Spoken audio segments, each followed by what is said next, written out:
नमस्कार. प्रार्थनाच किचनमध्ये पुन्हा एकदा तुमच्या सर्वांचं मनापासून स्वागत आहे.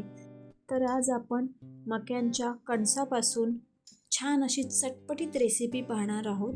चला तर मग आपण आपल्या रेसिपीला वळूया. इथे मी 2 मक्याची कणसं घेतलेली आहेत, जी आपण आता इथे सोलून घेणार आहोत. सोलून घेतल्याच्या नंतर आपल्याला त्याचे दाणे न काढता आपण ते फक्त त्याचे गोल गोल चकत्या ह्या कापून घेणार आहोत. मी ह्या मक्याच्या कणसाचे 2 भाग करून घेणार आहे, जेणेकरून आपल्या कुकरमध्ये ते मावतील. कुकरमध्ये मी हे 4 मक्याचे तुकडे हे घालणार आहे. 1 तांब्या पाणी घालून त्याच्यामध्ये चवीनुसार मीठ घालून मी हे कणस छान असे उकळवून घेणार आहे. मक्याची कणसे ही छान अशी उकळली जावीत, त्यासाठी मी इथे 4 शिट्ट्या छान अशा काढून घेतलेल्या आहेत. कुकर थंड झाल्यावर ही पहा, मी मक्याची कणसं इथे काढून घेतलेली आहेत. छान अशी आपली मक्याची कणसं इथे उकळली गेलेली आहेत. आता या मक्याच्या कणसाचे मी इथे गोल आकाराच्या शेपमध्ये चकत्या पाडून घेणार आहे. व्हिडिओमध्ये तुम्ही पाहू शकता मी कशा प्रकारे याचे गोल गोल असे चकत्या पाडून घेतलेल्या आहेत. ह्या चकत्या मी इथे छान अशा फ्राय करून घेणार आहे. त्यासाठी मी इथे एक फ्राय पॅन घेतलेला आहे.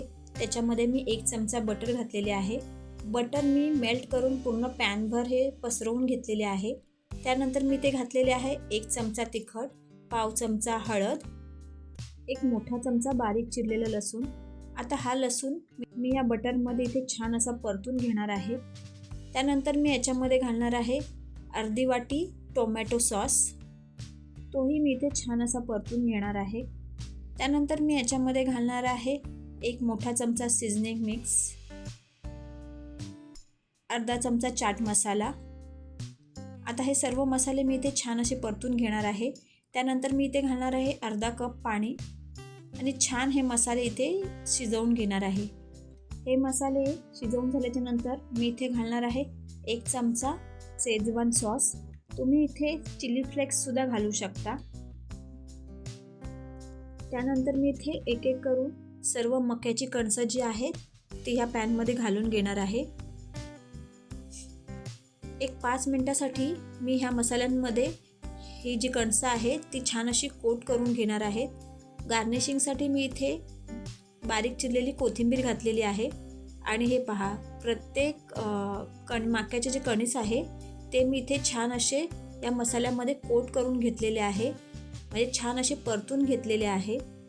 छान असे परतून झाल्याच्या नंतर यावरती अर्ध्या लिंबाचा रस पिळून घ्या आणि छान असे गरम गरम सर्व करा.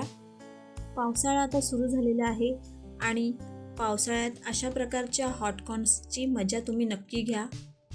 तुम्हाला ही रेसिपी कशी वाटली हे मला कमेंट बॉक्समध्ये नक्की कळवा आणि माझ्या चॅनलला लाईक, शेअर आणि सबस्क्राईब नक्की करा, जेणेकरून असेच नवनवीन व्हिडिओ मला तुमच्यापर्यंत पोहोचवता येतील.